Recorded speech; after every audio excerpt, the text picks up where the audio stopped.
All right.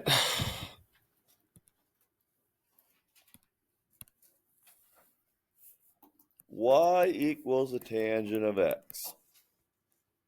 X, y. What's the tangent of 0? Well, let's look at it in a circle. Tangent is y over x. At 0 degrees, y is 0. X is 1. What's 0 over 1? 0. And then we go to pi over 4 for tangent because that's the easiest one to graph. What's tangent of pi over 4? Square root of 2 over 2 over square root of 2 over 2 is 1. Then we go to pi over 2. We skip over pi over 6 and pi over 3. Don't need to graph those. Pi over 2. What the heck is going on in pi over 2 when we put y over x? We get 1 over 0. What's 1 divided by 0? Don't say 0, because it's undefined. I don't think anybody said 0, but I had to do that because, I like yelling like that. 3 pi over 4. What's tangent of 3 pi over 4? Negative 1. Pi. What's tangent of pi? 0. 5 pi over 4.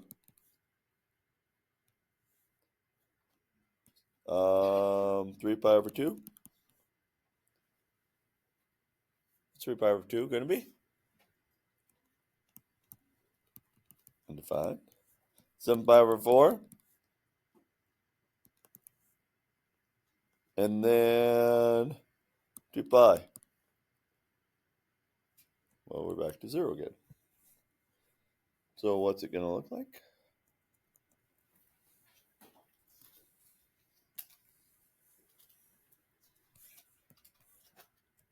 Pi over 2. Pi. 3 pi over 2. 2 pi. So there's pi over 4. All right. So 1, 2, negative 1, negative 2. Yeah, that's fine. So at 0, we're at 0. Pi over 4 at 1. Then we're undefined. What should I do if we are undefined?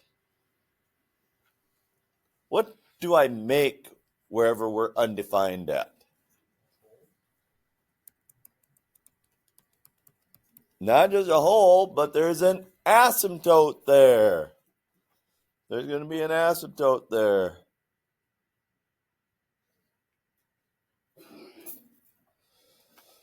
All right. Then at 3 pi over 4, I'm at negative 1. Pi, I'm at 0. 5 pi over 4, I'm at 1. Then another one of them asymptote things. Then negative 1, 0. So then I'm going to follow the pattern and go like that. Okay, so what do you think it looks like? Just something like that? Well, there's more than just that. Because along the asymptote, it's really close to the asymptote. Then it slides like this, and then it slides like this. That's what the tangent curve is going to look like. A repeat of that. So when you do tangent, I want you to graph 2 of them. Okay? One like that, one like that. All right.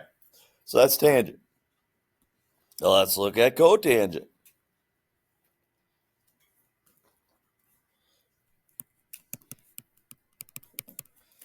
All right. Again, let's do an XY curve or an XY chart. Boop, boop. 0.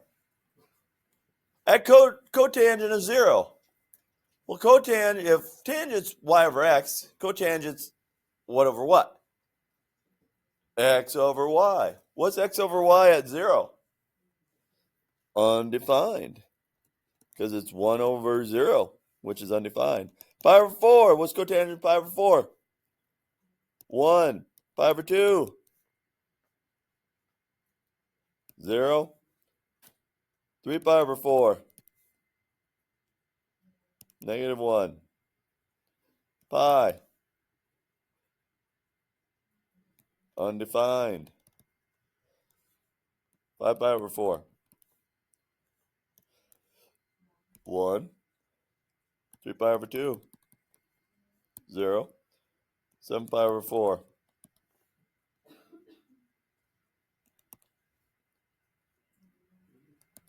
2 pi. All right. Boom, boom, boom.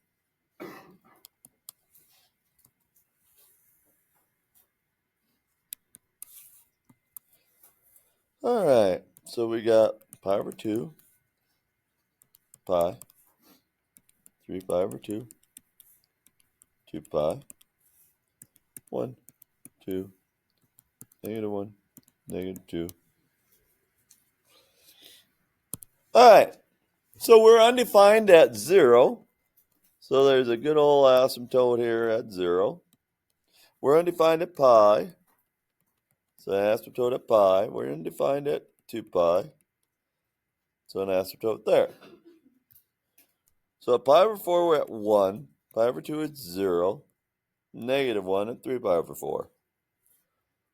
1, 0, -1.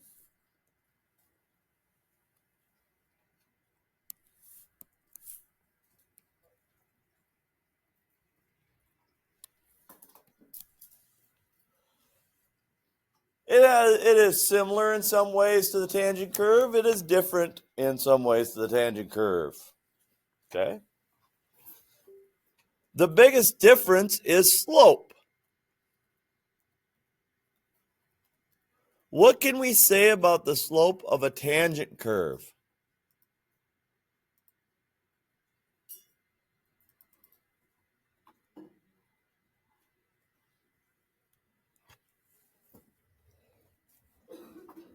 What is the slope of a tangent curve? It's always going to be positive. It's always going up, no matter where you're at. What about a cotangent curve? It is always negative. All right. So you can graph tangent, you can graph cotangent. What is problematic is graphing y equals negative tangent of x plus pi over 2. And you're going, boy, that's going to be a lot of lines and lots of asymptotes all in the same graph. Well, when you graph tangents and cotangents, this is what I let you do. I let you just put one graph on there. All you have to graph is a final graph. You know how we've been graphing each stage as we go along.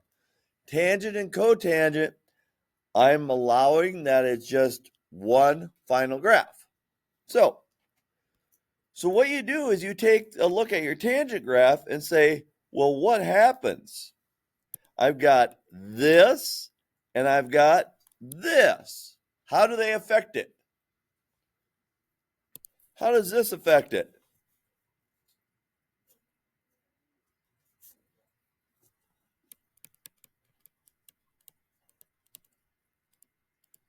This is going to make it flip upside down, right?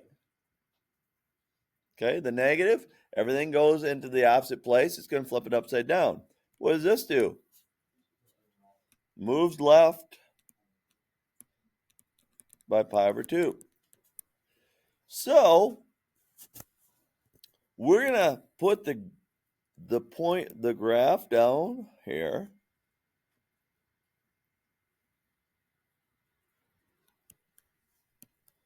So we're at pi over 2, pi, 3 pi over 2, 2 pi, 1, 2, -1, -2. All right. So what we're going to do is kind of go back and forth between the tangent graph and this graph. All right. First thing I'm going to do is look at where my asymptotes are. Where in the heck are my asymptotes right now? Pi over 2, 3 pi over 2, 5 pi over 2, everything that ends up with a 2 in the denominator. If I move To the left, pi over 2, I'm moving 4 squares to the left. So where are my asymptotes going to be?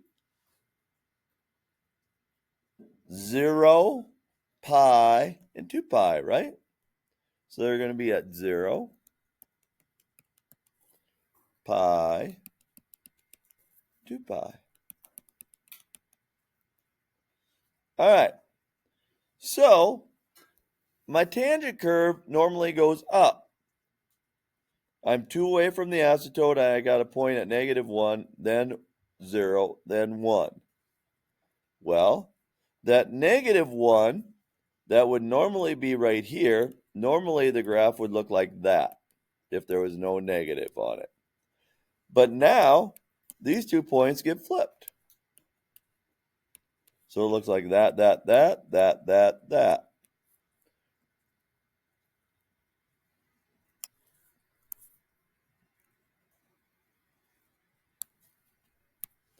So what happened to the curve? Well, it went to the left, pi over 2, and it get flipped over. Well, look at this curve. What's the difference between those two? Do you see any difference? And the answer is no. If you take tangent, shift it to the left pi over 2, and flip it upside down, it becomes a cotangent curve. Amazing. Okay? Now, will that happen on all of them? No. But that was just what we did there. Let's do one more practice one, then I'll give you like 4 problems, and we'll call it good. Last one, y equals 2 cotangent of x minus 1. Y equals 2 cotangent of x minus 1. All right. What does this bad boy in front do? Stretches it vertically.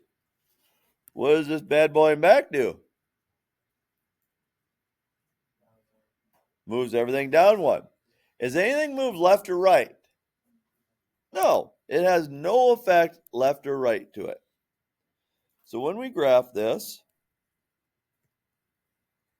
I'll put my asymptotes in the exact same spot as what they were before.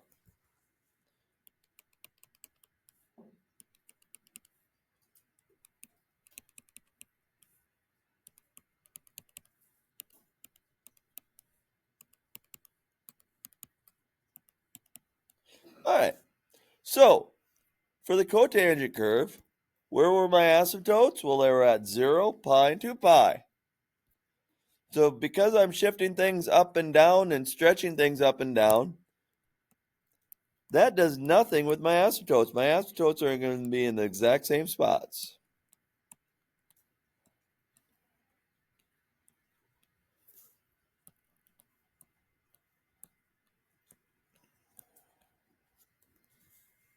All right. Now, the 2. Now, normally on cotangent, I'm going to just put a little dot there, a little dot there, and a little dot there. Just because that's where the normal cotangent is. What does the 2 do to those dots? Well, that first dot, instead of being at 1, it'll be at 2.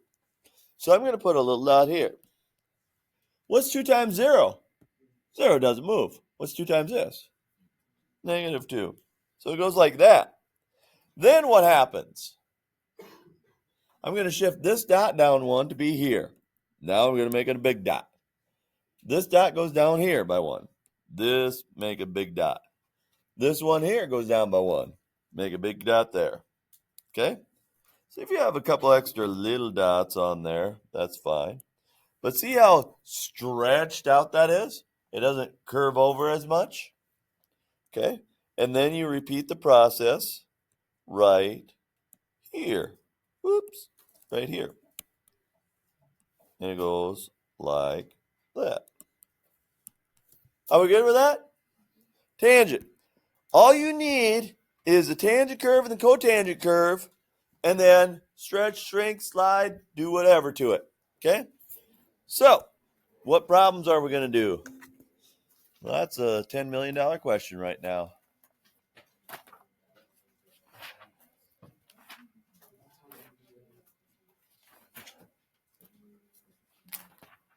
Okay, so we are on page number 144. We are going to do numbers 37, 40, and 48. We'll call it good with 3 of them. I'm good with 3 of them. So there you go. I don't remember. Are we first bell for lunch? Okay.